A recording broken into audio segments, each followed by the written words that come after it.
Good afternoon, ladies and gentlemen, and welcome to another edition of Oaks Baseball here on our YouTube channel. A rematch of yesterday's ball game, but on the road against the MLB Academy Barons. Oaks looking to stay perfect on the season so far, looking to start a winning streak, 3 games in a row. Here in Compton, California today, it's cloudy as it has been for the past couple of weeks. Ready to play some baseball.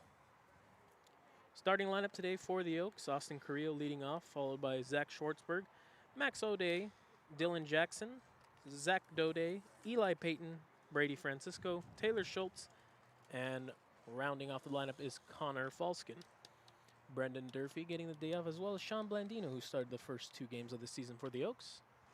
Starting on the mound today, Blake Reilly making his Oaks debut. Managers meeting, umpires meeting.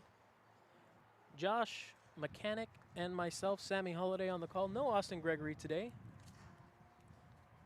Josh, what are the keys to the game today for the Oaks? Well, just stay in the ballgame for the starting pitcher and for the relievers coming out of the bullpen. We saw yesterday that the Oaks were just able to keep it close after going down 2-0 early, then going down 6-2, but they were able to just chip away. So starting pitchers, just keep the team in the ballgame because you know the offense is going to be there. And then for the bats, just continue to be aggressive and also work the count like the way that they have the first couple of games. A lot of guys getting on base and productive outs. So the Oaks just continue to do their thing from the first couple of games. We are almost ready for first pitch as we will take a quick break to pause for the national anthem.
And we are back as the Barons are getting ready to take the field.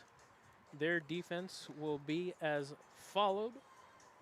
They got starting on the mound today is number 22, Kalani Santos. Santos is a right-handed pitcher out of Mater Dei High School. He graduated just this year, and I believe he's committed to USC. Completing the battery with him is Alex Laureano, Mark Anthony Hernandez at first. Kamau Neighbors saw him at short yesterday. He's moving over to second base.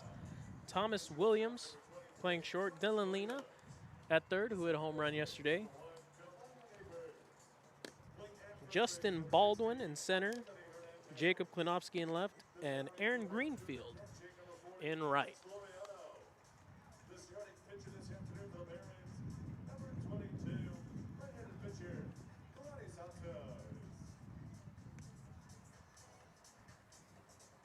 Austin Carrillo getting ready to take hacks.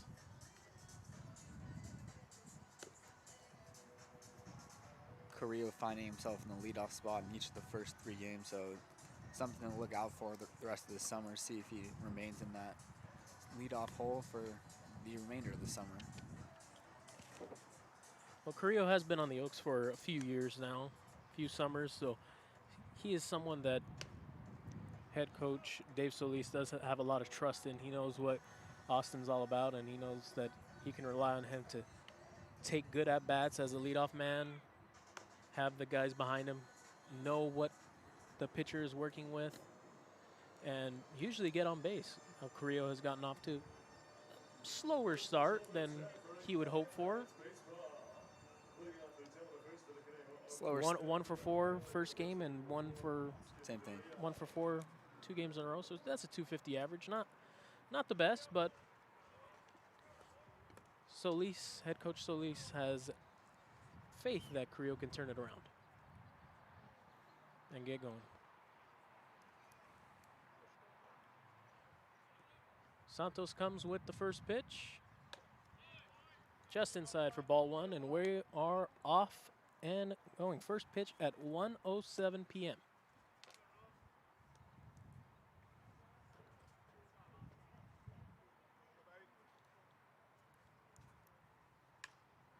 Carrillo fouls one off to the campers. No campers today, Sammy. Took a look. Oh, no. Yeah. It's a shame. Well, when they come back to their usual spots, they'll have a couple of souvenirs waiting for them. 1-1 the count to Austin Carrillo. Santos, a traditional windup. The pitch. Fouls it off again. And again into the river. Beautiful riverfront stadium here in Compton, California, right across the street. Same complex as Compton Community College, the 143rd community college I think it was in 114th. California. 114th, yeah, that sounds right. The 1-2 to Carrillo misses up and away. Count evens up at 2-2.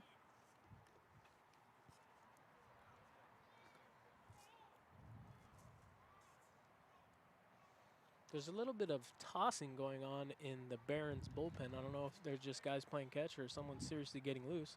The 2-2 to Carrillo, swung on and missed for strike 3, and Santos starts off his day in an ideal way, striking out the leadoff man. And that'll bring up Zach Schwartzberg.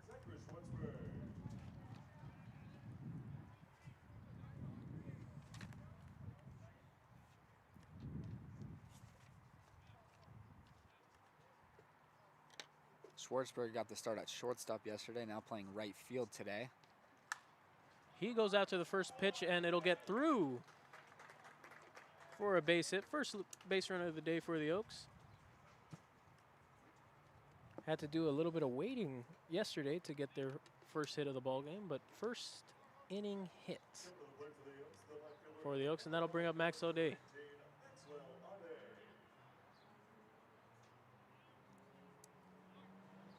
Schwartzberg being aggressive, going after the first pitch he sees, and gets a single past Kamau Neighbors. Short, diving effort, wasn't able to get to it. Just a bit of a courtesy dive for his pitcher.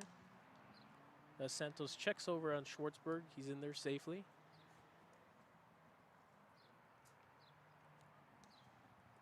We do have a different camera angle today set up. We are not in a booth or in our usual above the booth as we are at home at Sparky Anderson Field. So if you would bear with us, we're working with what we got. Ground ball up the middle, off the pitcher's glove to the shortstop Williams, and an easy double play. Put that in your scorebooks as a 1-6-3 double play as it went off of Santos' glove, and that'll retire the side. No runs, 1 hit, nobody left on, and we'll go to the bottom of the first. Blake Reilly making his debut.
We are back as the bottom of the first is ready to get underway.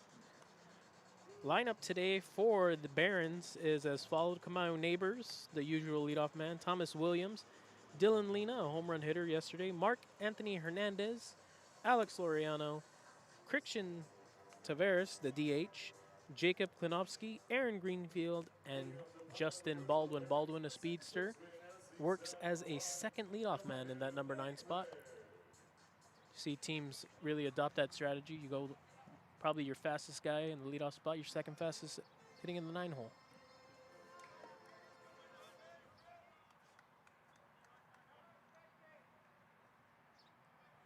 Blake Reilly's first pitch with the Conejo Oaks is in there for strike 1. Neighbors went to show bunt, pulled it back, still in there.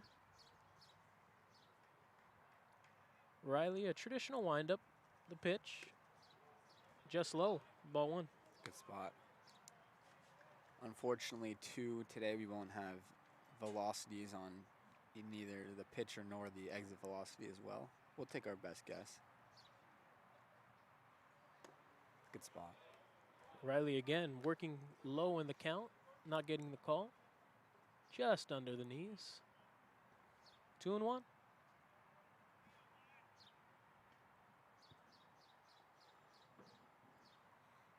The 2-1 to Neighbors in the dirt, smothered by Francisco.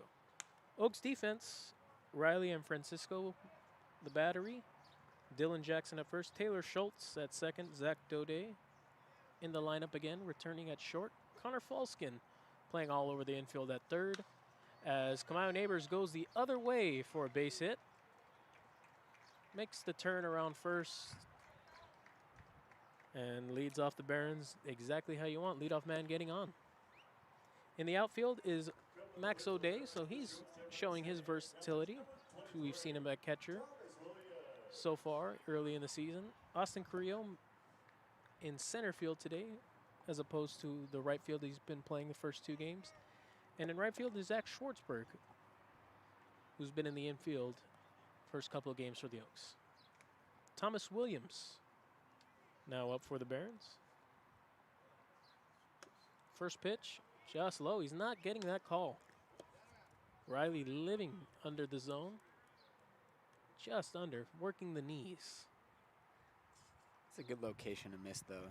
Rather miss down just below zone in the middle of the plate. Someone's going to swing eventually. Taylor made double play ball. Second for 1 on the first double play. 4-6-3, just what the doctor ordered. And that's 2 outs for Reilly.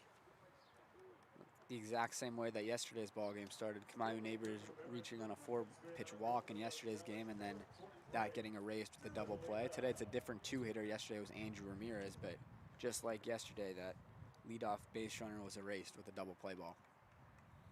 And that'll bring up the power threat, Dylan Lena. Lena, a very aggressive hitter. Saw him go after a couple pitches that were outside the zone, looking to make a play once the Oaks took the lead in yesterday's ball game. A lot of power in that bat.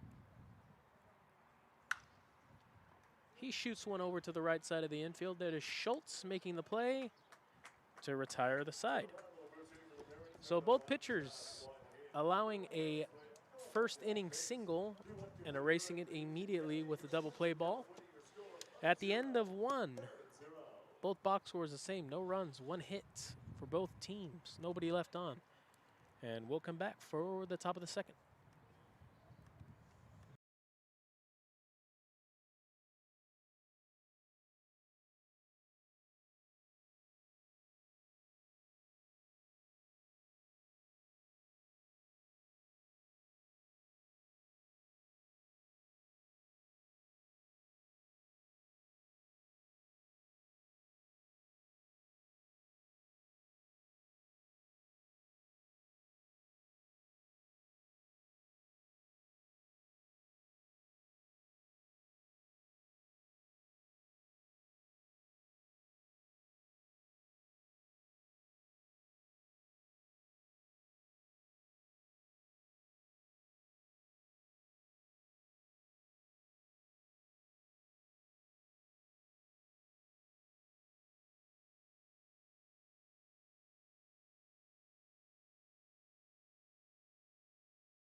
Back for the top of the second, leading off for the Oaks is Dylan Jackson.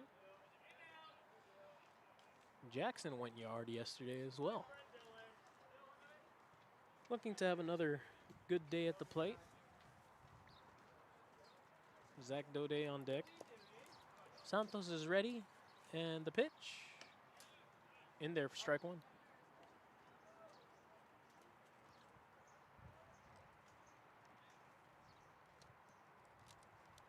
Saw Jackson yesterday get a little bit under some balls too, besides the home run. So game plan is to lift the ball, and right on cue, he pops one up on the infield. That's Hernandez who's under it for out number one.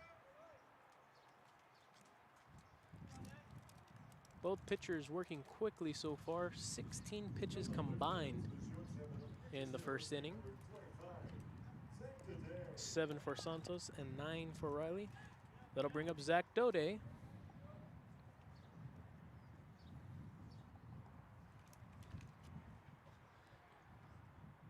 Doday entered the ball game late yesterday on his birthday.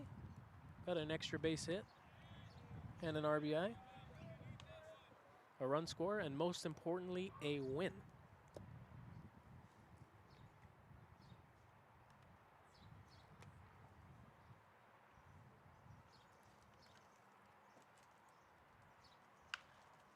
Doday fouls one off. 1-1.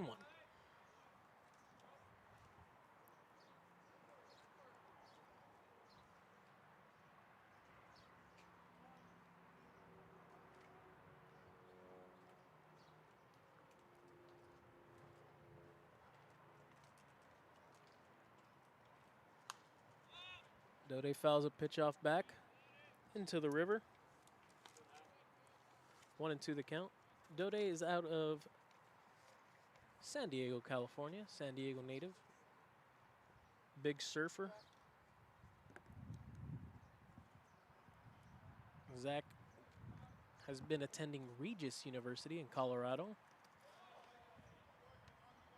Could be looking to transfer, going to a bigger school.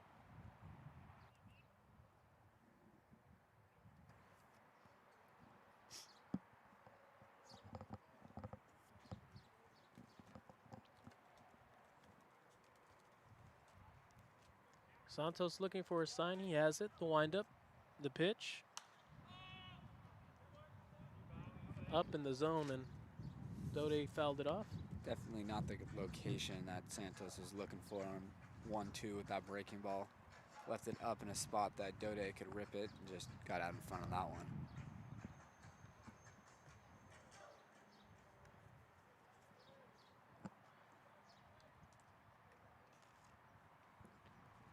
Another 2-strike pitch just misses the zone, and the count evens up at 2-2. Good plate discipline from Doday there. Ball looked close, just a little off the plate.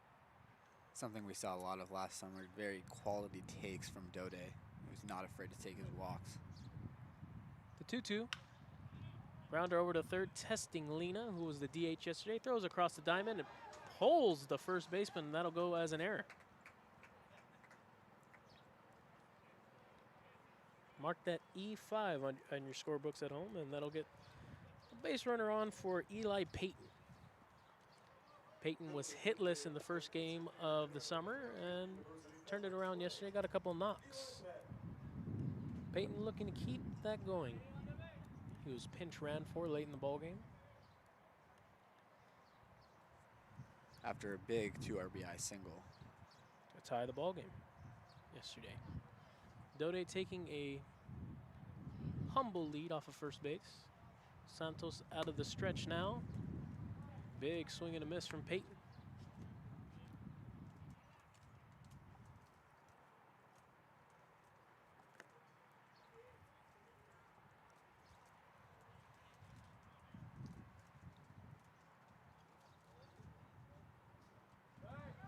Check over at Doday at first. He's in there easily.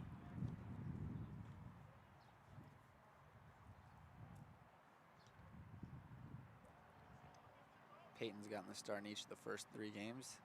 Playing third base, seen him at first base, and today he's designated hitter. Started at third, though, in each of the first 2 games. And another swing and a miss. Paton, and he's down in the count 0-2.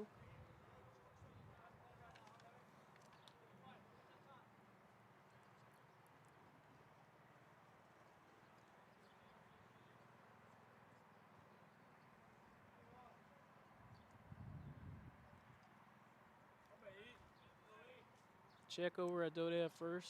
The 0-2 from Santos. Swung on a miss. Good morning, good afternoon, and good night. 3-pitch strikeout for Santos. Paton frustrated, telling Brady Francisco what was coming out of the hand of Santos there. Brady Francisco, the catcher today, taking his first at-bat as a Conejo Oak.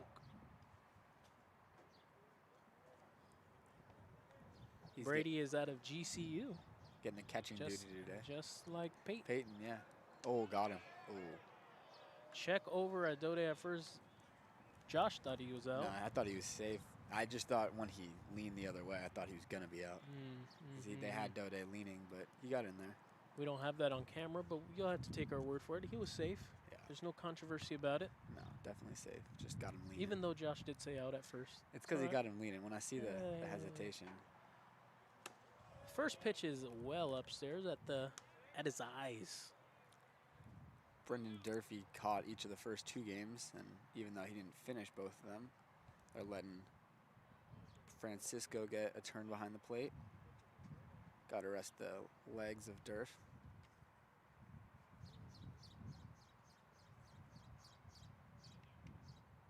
Check over on Doday.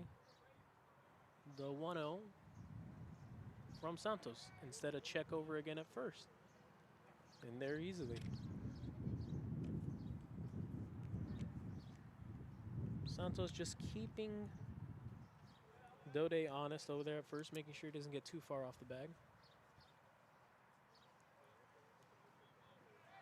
Another check over. Now this would be a balk in the MLB now. Yeah.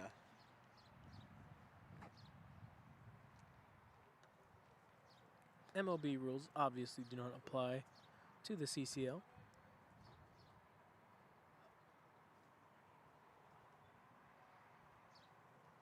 Long pause from Santos, really making Francisco wait. Oh, what a jump. Doday's going. Swing. Big jump, ball in the dirt. Perfect combination for Doday to run on. And he's in there with a stolen base. Yeah, Doday got an incredible jump there. Started shuffling his feet before Santos came home, and he was in there easily at second. Now turns into an RBI situation for Brady Francisco. Looking to begin his Oaks career with a base hit to get the Oaks on the board. He's ahead of the count, 2-0, and swings at a pitch in the dirt. Bit of frustration there as he takes off his helmet. You can understand the frustration swinging at a breaking ball in 2-0. That might have been out of the strike zone.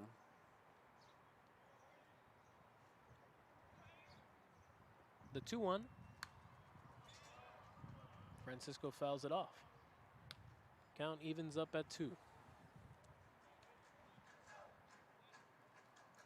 That's another one that he's going to want back, is that breaking ball hung up for him to pound, but unable to get good wood on it, and he fouls it back. Another long pause from Santos. Check at Doday at second. The pitch home, and the count runs full.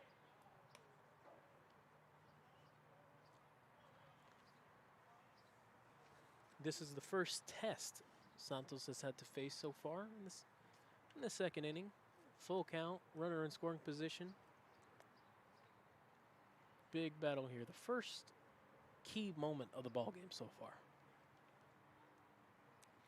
The payoff pitch inside for ball 4, and that'll extend the inning. Francisco working the walk. And then that'll bring up Taylor Shultz.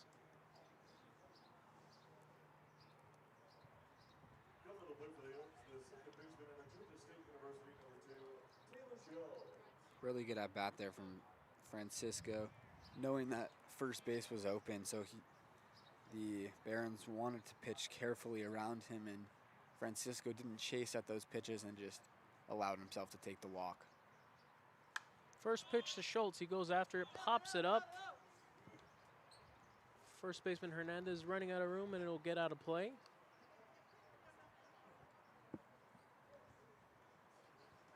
Send somebody to go get that baseball, turn it into the snack bar, get a snow cone.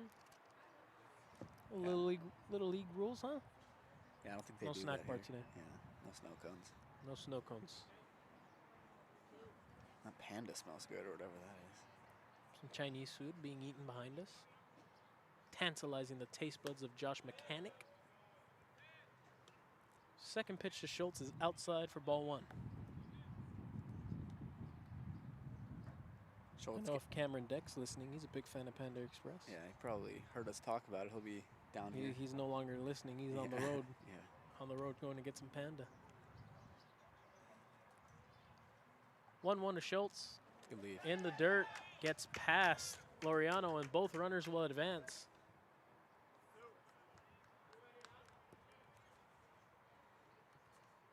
Two-one count. Two runners in scoring position for the Georgia State man, Taylor Schultz.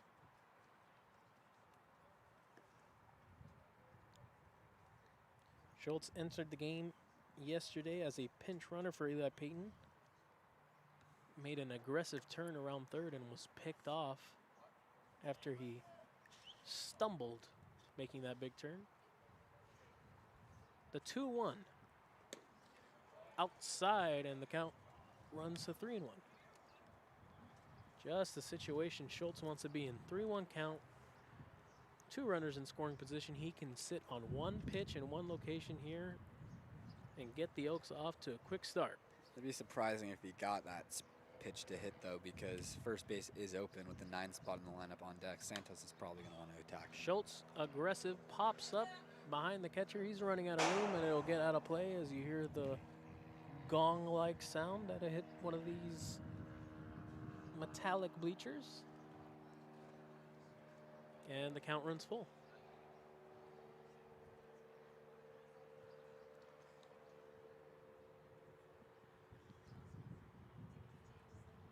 The first big moment of the ball game, Santos threw ball 4 to Francisco. Another 3-2, and it's lined down right in the left field. That'll get to the wall. A 2-out, 2-run double for Taylor Schultz. Good for you. Really great at bat there from Schultz. Worked the count full and laced it down the line. That's Schultz's first extra base hit with the Oaks and his first couple of RBIs. Oaks getting off to a quick start. 2 runs here in the second, all with 2 outs. These runs will be unearned, as Doday was an error by the third baseman Lima. Yeah. Santos should be out of this inning, but errors will extend it. Easy ground ball for Kamayo Neighbors, and that'll retire the side. So after 2 runs on only 1 hit, 1 error, the Oaks take the early lead in this ballgame 2-0. And we'll be back for the bottom of the second.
Back for the bottom of the second.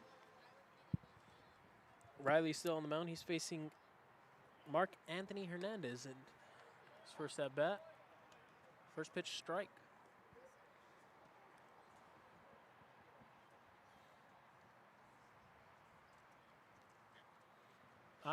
Ideal start of the ball game for Reilly. He's getting some early run support. Just a quick 9-pitch first inning, even after the leadoff single. He erased that with a double play.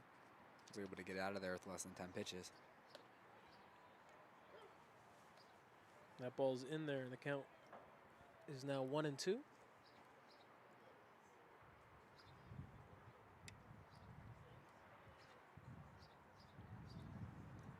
Reilly gets his sign, pitch, swung on and miss. Strike 3, and that's the first strikeout of the ball game for Reilly. Around the horn we go. And that'll bring up Alex Laureano, catcher today for the Barons. Alfonso Zuniga got the start behind the dish yesterday for the Barons, and last season he was their everyday catcher, so today they're giving a chance to Laureano. First pitch strike to Laureano. Laureano is at a Glendale Community College, teammate of Tobias Plotkin. Yeah, probably caught him.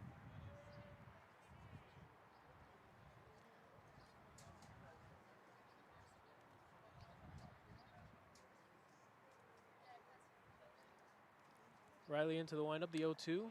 Just misses. That's a great the spot. outside corner. Exactly where catcher Brady Francisco wanted that ball. Points to his pitcher in agreement, letting him know, stay there. That's not a bad location to miss. The 1-2. Laureano very late on that ball. Very fortunate to get a piece of it, fouling it off.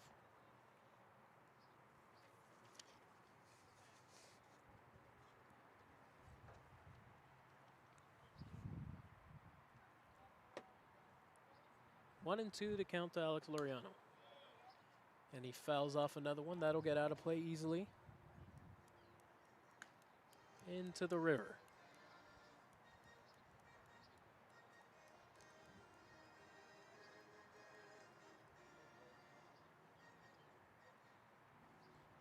Laureano taking a couple of practice hacks as he gets back in the box. Another 1-2. Misses upstairs, and the count runs even at 2-2.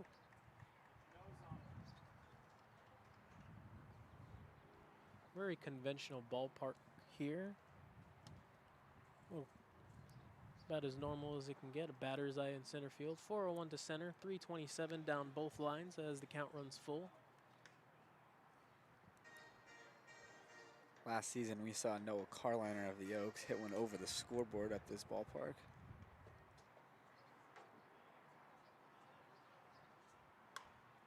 Ball runs in on the hands, and it'll hang up enough for the first baseman, Dylan Jackson, to get in his glove. Put the squeeze on it for out number 2. Reilly looking to face the minimum through 2. Not exactly the location Reilly was intending his 3-2 breaking ball to land, but it got in on the hands of the hitter, and he got that jam shot weak pop-up. That'll bring up the designated hitter, Christian Taveras.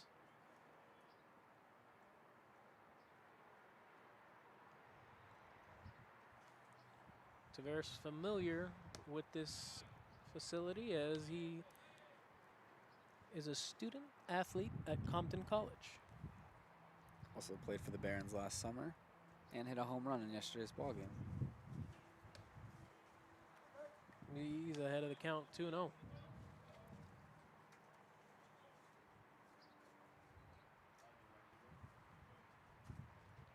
Taveras hit that towering shot. Resulted in a home run. He pops one up the other way. It looks like it's going to get down in fair territory. It does. Takes a soft hop off the wall, and that's a 2-out double for Christian Taveras. Not making the hardest contact against the Oaks past couple of days, but he's getting the job done. Yeah, it's just perfectly located location as the left fielder, Doday, was playing pretty far into the left center field gap. So there was no way for him to get over to that ball, even though it hung up in the air for quite a while. I was also surprised off the bat. I thought it was going to continue to go foul, but it stayed fair, no wind. Jacob Klanowski is the hitter now for the Barons.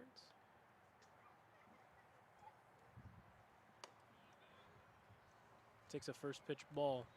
Klanowski is out of Cal State East Bay.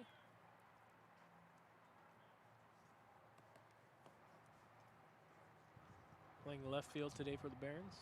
Also can play a little bit of first.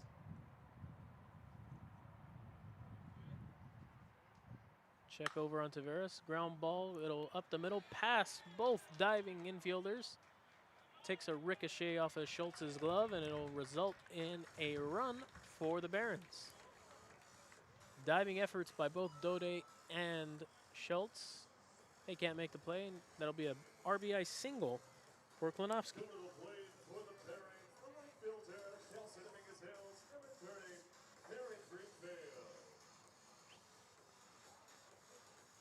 That'll extend the inning for Aaron Greenfield, today's right fielder for the Barons.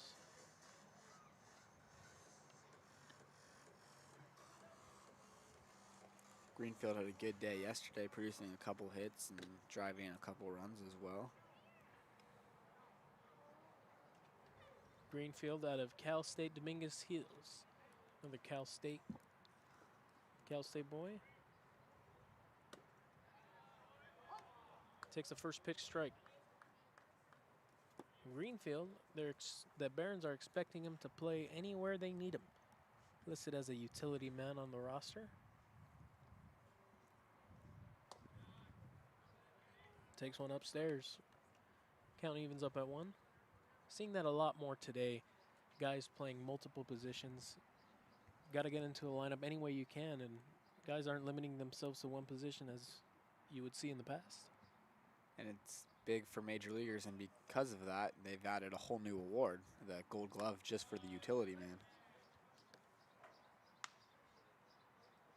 Another pitch upstairs. 2-1 the count.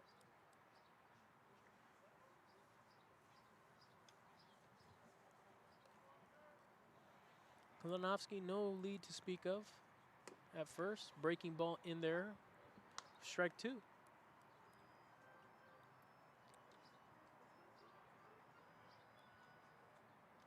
Reilly unable to produce what you call a shutdown inning. After your offense gets you a couple runs, usually like to shut down the offense.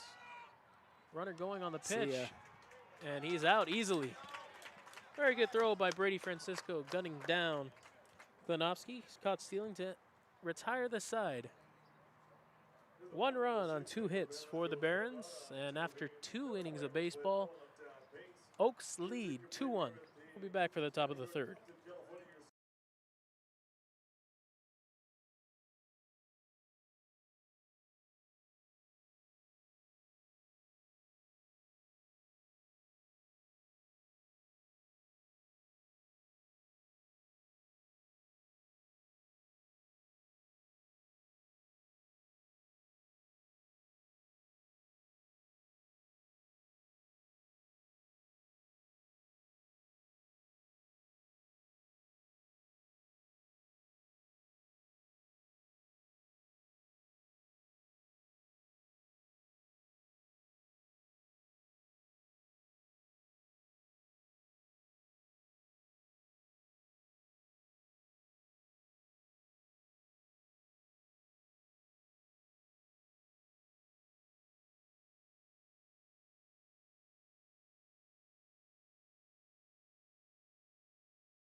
We are back for the top of the 3rd. Austin Carrillo leading off for the Oaks. Struck out in his first time up to lead off the ball game. We have a very special guest for you on the broadcast. Connor Mullen, social media extraordinaire. Indeed. Indeed, it's good to be on here. Great to have you on. We're accustomed to a three-man booth usually. Austin Gregory not able to attend today's ball game due to some previous engagements, but we're glad to have you on. Thanks, I appreciate it. It's good to be here. Carrillo fouled off the first pitch, behind the count 0-1. Connor, why don't you tell us a little bit about what you do for the Oaks? So basically, I'm just making social media posts, making sure we highlight all the guys, big hits, big plays, creating graphics, making sure everybody's in tune with what's going on at the games. You guys do a nice job on the broadcast, so we make sure and try and get you guys on there as much as possible. And, yeah, just trying to highlight each of the guys. Well, we appreciate everything you do. Very fun social media team we got. The 0-2 to Carrillo is outside for ball 1. What's your favorite thing about being a social media intern for the Oaks? Well, I mean, just growing up playing baseball all my life and then not being able to play anymore, being around the game and getting to be here every day. It's a pleasure to be out here. 1-2 to Carrillo. Oh, skies it into the left center field gap. Baldwin, all the range you could hope for out of a center fielder making that play. Made it look pretty easily.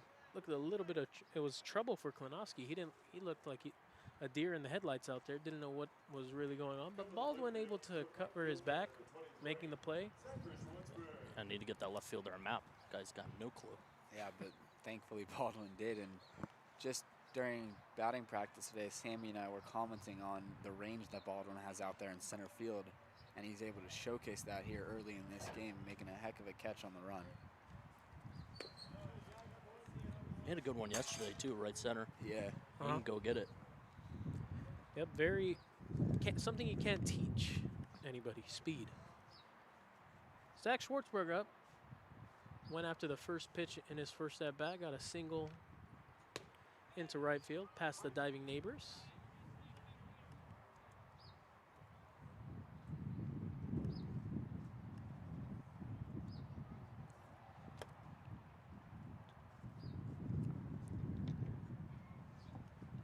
Pitch to Schwartzberg, grounded over to short. Backhanded play by Williams. Throw over to first in the dirt. Hernandez able to dig it out for out number 2.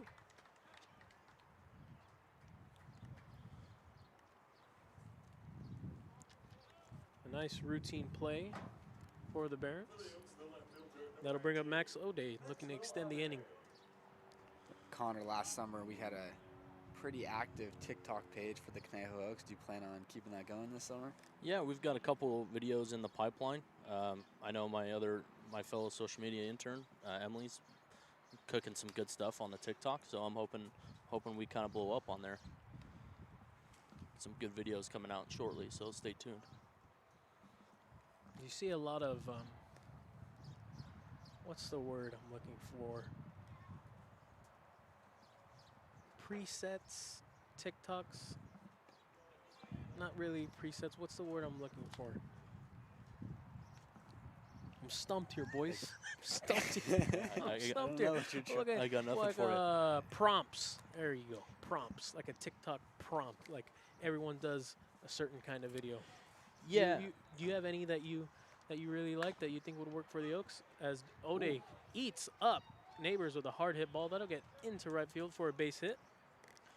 Yeah, I mean, you got your classics, favorite walk-up song, pregame meal, There's always classics that every team does, but we're trying to, broaden it up a little bit, try and get a little bit more specific. Like today, our question was favorite Taylor Swift song. Ooh, T-Swizzle. Yeah, you guys got a favorite Taylor Swift song? I can't answer that because if I do, a big subset of the internet will be after me. That's fair. So I'm gonna abstain courteously from this question. I'll just say all of them. That's a good political answer there.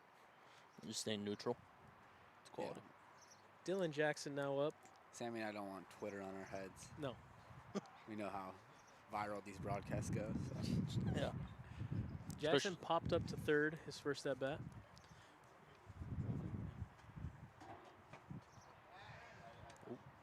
Check over at Doday at first. He had no lead to speak of. There's a little side eye to the pitchers asking, what are you throwing at me for? I don't even have a lead.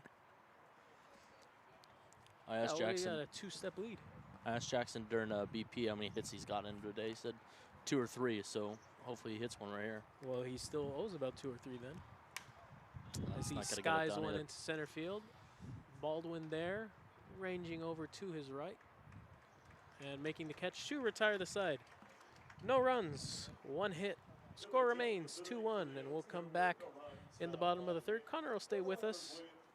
Don't know for how much longer, maybe a couple more innings or so, a couple half innings or so. Then he'll get back to work. We'll be back for the bottom of the third.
We are back for the bottom of the third. The organist here at the ballpark playing some tunes. Separate Ways by Journey. Greenfield, Aaron Greenfield, up in the box again. His at-bat was cut short last inning as Jacob Klinowski was caught stealing to end the inning. Greenfield gets another crack, fresh count. First pitch rolls over to third. Falsken bobbles the ball a little bit. Still has time to make the play. Good job of not panicking there from Falsken. Ball was hit. He was playing a little in, even with the bag, so he had plenty of time to make the throw once he gathered himself. And a nice stretch over there at first by Dylan Jackson to record the out. Good job there by Falsken, as Sammy said, staying composed and not rushing his throw, knowing how hard that ball was hit, and he had time to set his feet and fire a strike over there. That'll bring up the speedster, Justin Baldwin. The way this lineup works out for the Barons, you got two of the quickest guys in the CCL in Baldwin and Neighbors. Baldwin swings and misses. He picked up a couple hits in yesterday's ball game as well. And that just adds another wrinkle to this lineup, like Sammy said, because Neighbors is an impossible guy to double off and a guy who doesn't strike out very much either. So having them hit back-to-back, big for this Barons lineup. Reilly calls time to tie his shoe. For those of you at home, be sure to check your laces as well. We don't want to have to delay this game any further. The 1-1. Low and inside 2-1.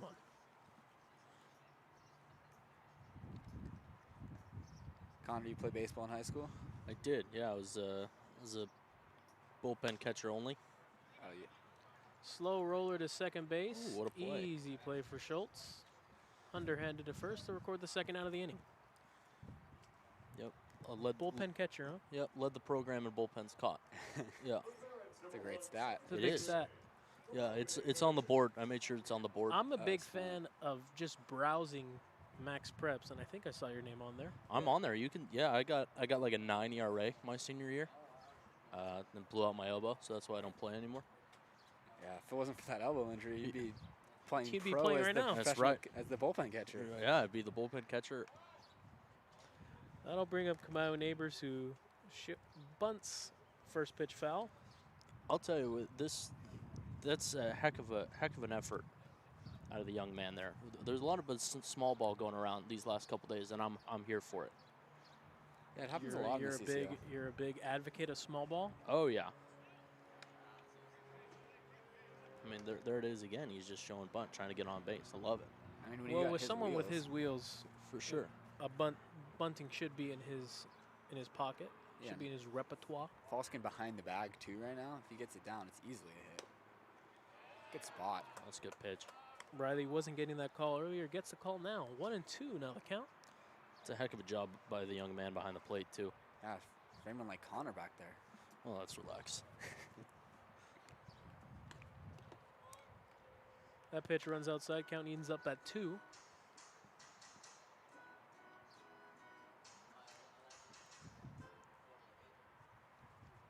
What about you, Josh? Are you playing high school? Yes, sir. Played. As a ground ball goes over to nice Schultz, play. Stay with, he yep. stays with it, makes the play, and that'll retire the side. A 1-2-3 Play. inning for Blake Reilly. And that'll end a third. No runs, no hits, no errors. And the score remains 2-1 in favor of your Conejo Oaks. We'll be back.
We are back.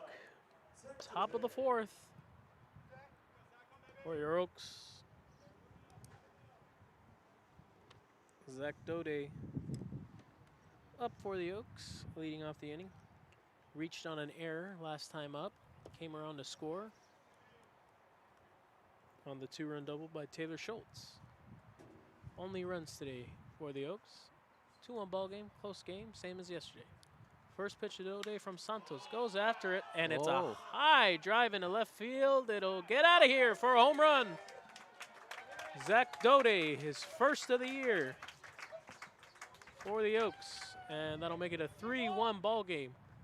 Doday got all of that one. Sure did. Oh, my. No doubter. That ball was absolutely smoked. You even hit one last year? Not sure. I don't think you hit one last summer. Social media man Connor getting the phone out. Trying to get something on camera. Too slow.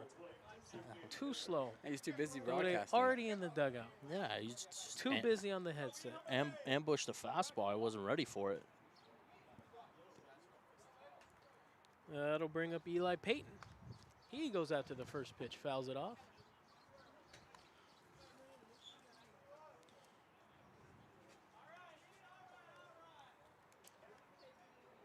A nice, majestic home run for Zach Doday. Hopefully the first of many this summer. Paton shows bunt. Looked a little out of place there. Didn't look very natural. Fouled it back to the backstop. He's in an 0-2 hole.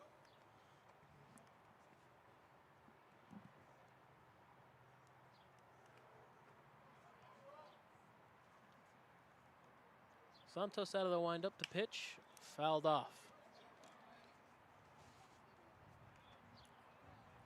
Gonna go ahead and double check this stat, but I believe that Zach Doday didn't even hit a home run last year for the Oaks. Off the top of my head, I don't remember him hitting one. Mainly doubles for Zach last summer. A lot of doubles, a lot of RBIs. Another 0-2 to Paton. And he fouls it off again.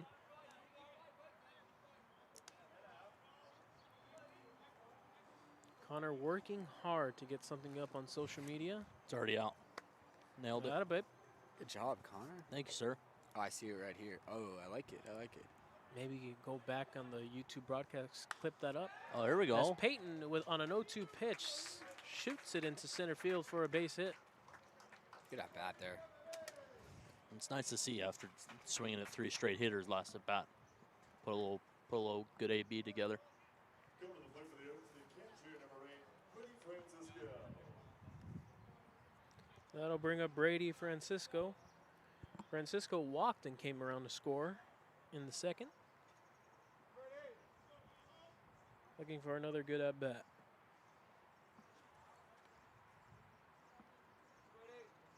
Some serious action going on in the Barons bullpen as Harold Boyce is up and throwing as the first pitch is in there for strike 1 to Francisco.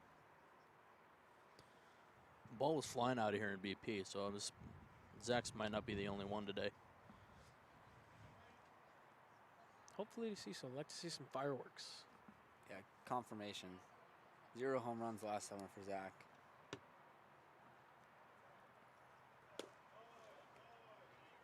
One and one to Francisco.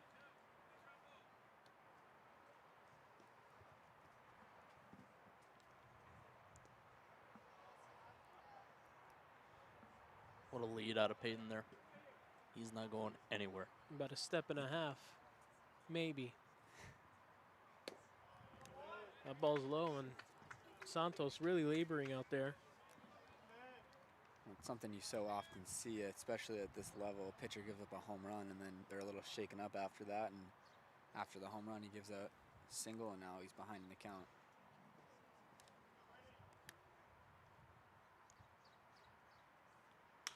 Francisco out in front a little bit. Over the left fielder's head. Ball sounded like it was off the end of the bat. But as Connor mentioned, the ball is flying today. Not sure how that one will be ruled. It's got to be ruled a double. Yeah, it's a double. Yeah, Yeah. for sure. So 3 straight hits given up by Santos. Wonder if the Barons will start thinking about making a pitching change. Got someone warming up in the bullpen. Mound visit from the catcher, giving the Barons time to check to see if that pitcher's ready on the bullpen. Which prompts a mound visit from the pitching coach for the Barons. It's tough when you give up 3 straight hits and second and third nobody out, and then you look up and you see the guy who just hit a 2-run double off you last couple innings ago. So definitely a strategic mound visit here.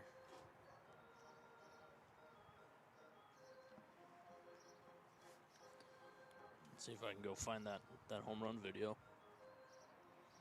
Go and clip it up off the YouTube, yeah? Yes, sir. Connor does it all, doing work while he's still on the broadcast. That's what the great ones do. Multitasking. Yep. Can't teach grit. No. That'll bring up Taylor Schultz. He opened the scoring for the Oaks with that 2-run double back in the second. Looking to do the exact same here.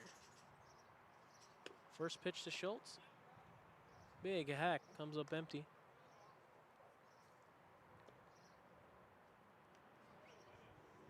Kalani Santos laboring out there. 3 runs, only one of them earned so far. He's responsible for the 2 runners on second and third. Schultz shoots one into center field. Baldwin is there. Tagging up is Peyton. The throw goes into third. It's cut off by the shortstop Williams, and that'll mean another run for the Oaks as Peyton scores on the sacrifice fly. 4-1 for the Oaks. It's quality baseball. Really exactly what you're looking for. Nobody out, runner on third. Just get me a fly ball deep enough. Score a run. 3rd RBI of the day for Schultz.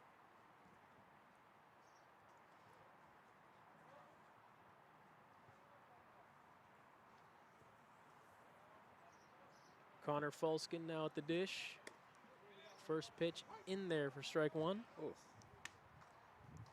Late call. Falsken thought pitch a run inside. Did I say Connor Falsken? Yep. It's because you're right here next to me. Carson Falsken, I'm sorry. Confused by the man who's sitting next to me. I apologize to Carson and his family out there if you're listening. My apologies. Sincere. 1-1 the count to Falsken. He grounded out to second his first time up. Did the same thing here, would it get the runner to third, although there'd still be 2 outs, but a wild pitch would score a run. In there at the knees, another late call.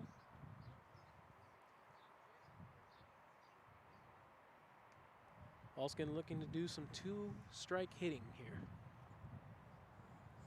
Just trying to get a job done, trying to put the ball in play. Gonna get out, at least advance that runner.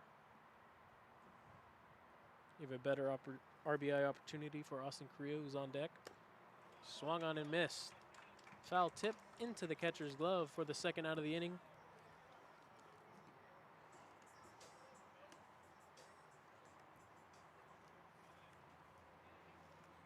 Two-out RBI situation for Austin Carrillo.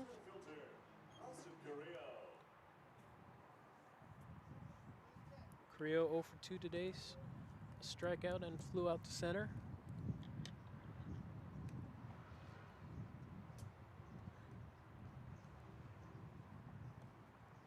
Carrillo a little slow out of the gates this summer. Goes after the first pitch, fouls it back to the screen. Scared a little bit of people in the crowd. People in the front row in front of us got to be careful because the net's broken.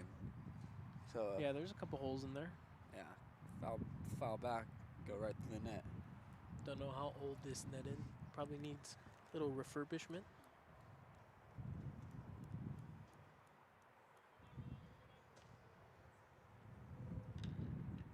The 0-1 to Austin Carrillo. Upstairs, above his head. 1-1.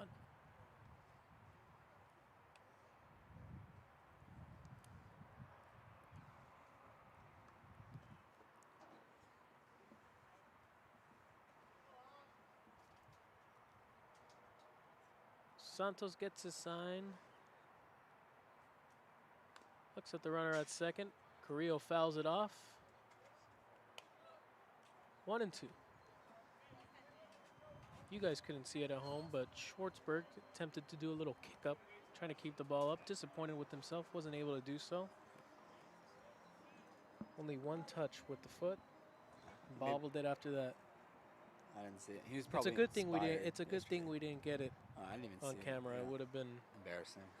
that would have been something that Connor would have had to clip up, It's post true. on social media. Yep. He's going to elevate a heater right here. Calling it. Elevated fastball, huh? Just got to be on time. We'll see if that's what Santos is going with. If you get it wrong, you got to post it. I was wrong. Hand up. We'll Fair see. enough. Oh, he's going This hammer. looks like it's an The off-speed 1-2. pitch. Oh! go. Fastball called by Connor Mullen. That's the second time Carrillo goes down on strikes. And that'll end the fourth. Oaks lead 4-1.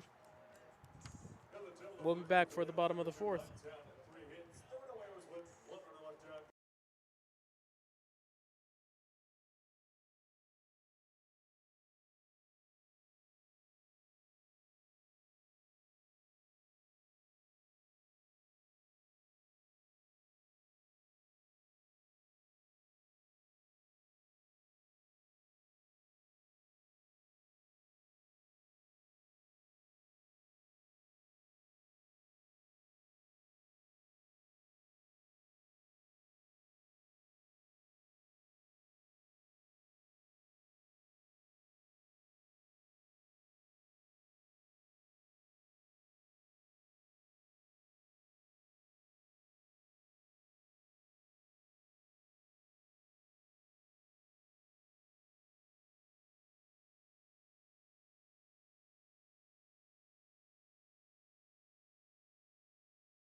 New pitcher for the Oaks. Blake Reilly's day is done after 3 solid innings of work. Only the 1 earned run. Bennett Beltramo, the new pitcher for the Oaks. Beltramo, an attendee of San Diego Christian University out of Peoria, Arizona. Not Illinois, Arizona. But it's San Diego Christian. San Diego Christian. Huh, Christian. I learned about all these new schools playing and doing this at the CCL. Never heard of San Diego Christian. First pitch in his Oaks career is a called strike to Thomas Williams. Williams grounded into a double play his first time up.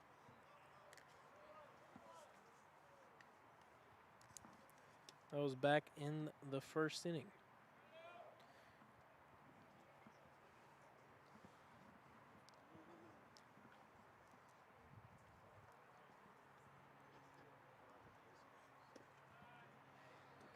I'll tell you, as a righty, I wouldn't want to face this guy.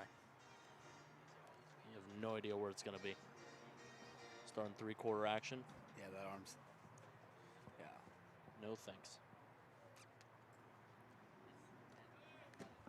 Probably doesn't throw the hardest, but it's that deception that gets the hitters. Always the same with those guys, 3/4. My little brother is a senior. He's the exact same way. Yeah, it's just, especially if he gets that arm side run going. Exactly, yeah. It's impossible to hit. Arm side run with the fastball, and then change up probably it goes the exact same way, but just 10 miles an hour slower. And Williams works the walk. No, another guy who threw 3/4. Our very own Cameron Deck. Of course, legend at West Ranch legend. Okay. That'll bring up the power threat, Dylan Lena. He hit a ball yesterday that was Smoked. It was absolute missile. Yeah, 101/398, I believe. Yeah. Beltramo looking to find that command. Looking for a ground ball in this situation. Try to work down in the zone.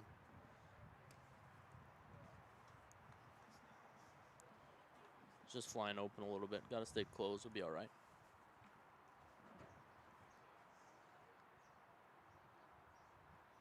Comes home to Lena, I'm sorry. Inside, ball 2.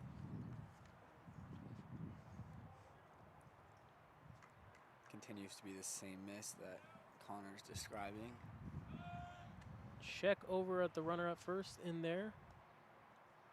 This is not a situation you want to be in with the power threat Lena at the plate, behind in the count, having to give him something to hit. And that ball dips below the zone. 3-0 now the count. It just shows you how much respect they have for Lena after just one game played. Through a 2-0 changeup. You wonder if Lena has the green light here. Certainly does. Oh. He takes all the way, and that's in there for strike 1. Yeah, at this level, they don't really give many take signs. Just let the hitters do their thing. Take it if you want to.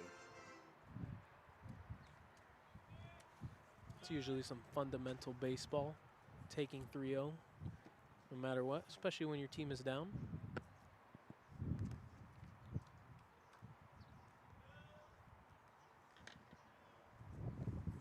The 3-1. That was a good pitch. Yeah, it was. Just below the zone. And that's back-to-back walks to open up Beltramo's day. One of the Zach Doday going to talk to Beltramo. One of the most frustrating things for a coach is when a reliever comes out of the bullpen and then walks the first hitter, and now he walks the first 2 hitters, especially when the top half of the inning the team put up a crooked number and pushed the lead out to 3 runs. Definitely out of the bullpen, you want to come in firing strikes.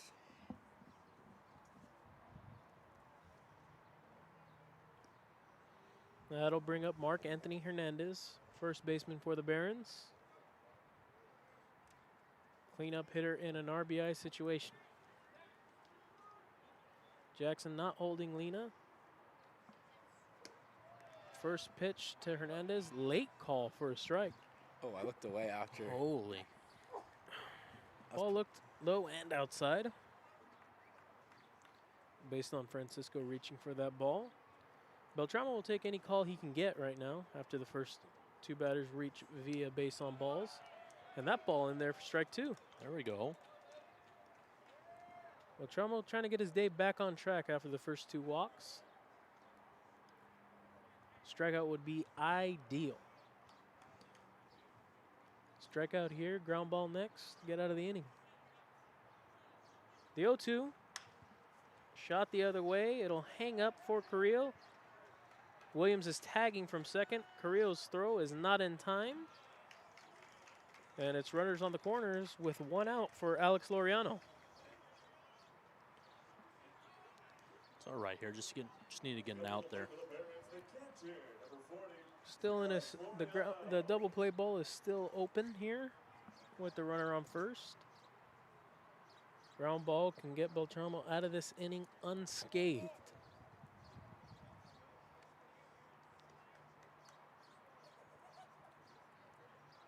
Yoke's putting on a first and third play in case the Barons try to run anything, but not sure how much of a threat Lena is at first base to go.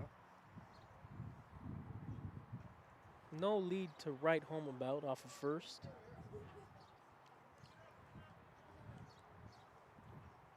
Just about an arm's length, a little more. Takes one more step. Beltramo comes home. Blooper into right field. That'll be a base hit. Right fielder Schwartzberg took a while to get to that baseball because it was so softly hit in that thick grass in the outfield. Slowing him down, and that'll be a double for Laureano. Just perfectly placed bloop single or bloop double there from Laureano. Did not hit the ball particularly hard, but just out there in no man's land in shallow right field. And like Sammy said, with the thick grass, the ball just stopped rolling, and Schwartzberg had to run a mile to get there. We're lucky that Lena didn't even come around to score. Schwartzberg playing a little deep out there. It's exactly what Christian Taveras did his last time up, a bloop double. That one carried a little bit more. Taveras goes after the first pitch, fouls it back. 4-2 ball game. Tying run in scoring position. Beltramo looking to limit the damage here in the bottom of the fourth. Out of the stretch, the deal home is low. 1-1.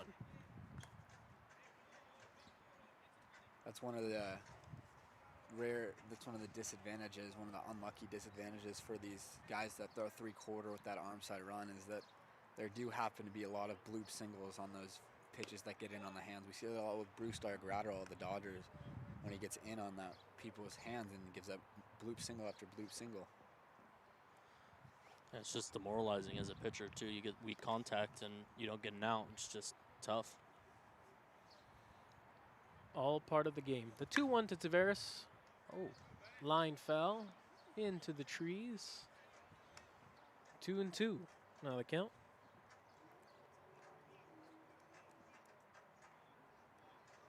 Another spot where Beltramo would love a strikeout here.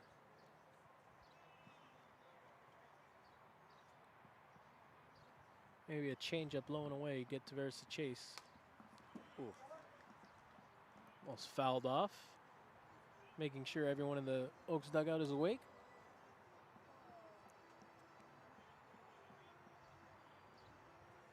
Saw the team photographer Christina laughing with Coach Joey. Coach Joey's a funny guy, probably Legend. cracked something. Known for his one-liners in there. Another 2-2. Line, this time down the right field line, not a play. And we'll do it again.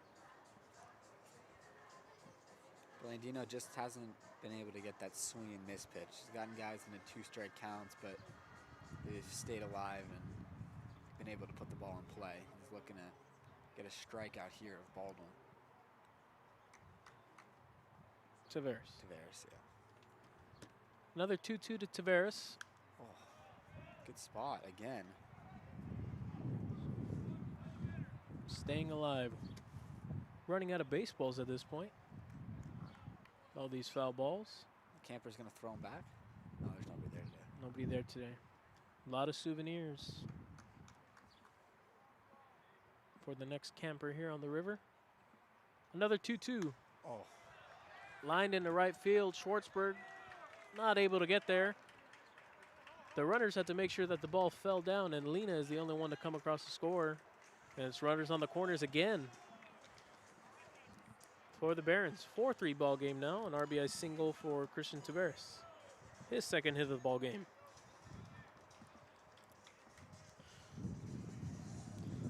Still one pitch away here from getting out of it. Coming to the plate for the Barons, number 20, left fielder, Jacob Klinowski. That'll bring up Jacob Klinowski. Klinowski singled his last time up. Drove in Taveras. Was subsequently caught stealing to end the second.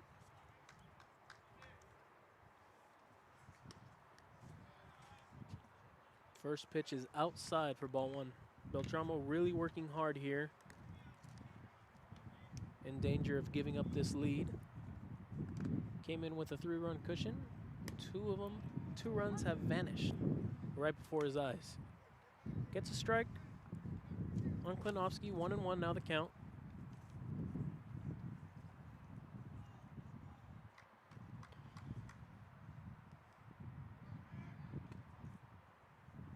Taveras gets back safely at first.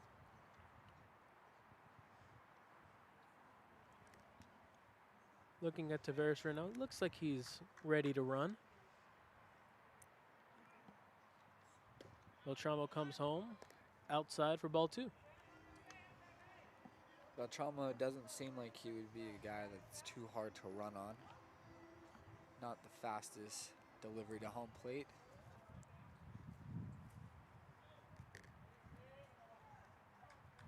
Not a huge lead for Taveras. Fakes running. Klinowski at home comes up empty on that swing, 2-2. There's that arm side run.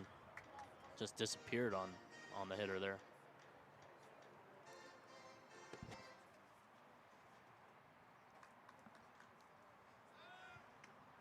Check over at first on Taveras. He's in there.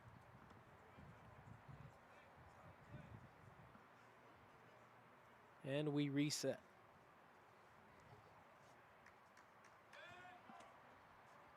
Back again at first. In there safely.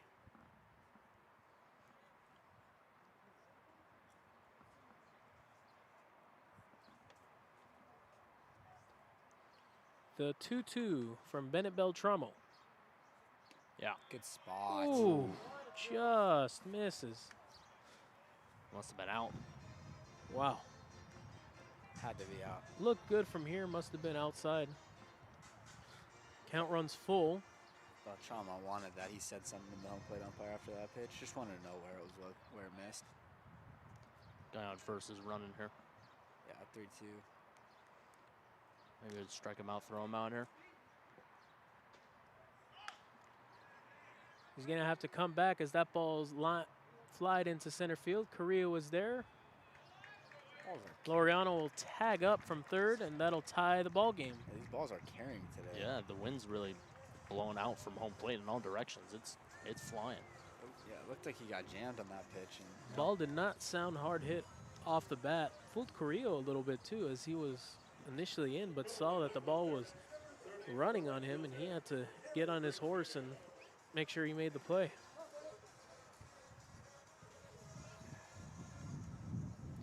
Brand new ball game now, 4-4.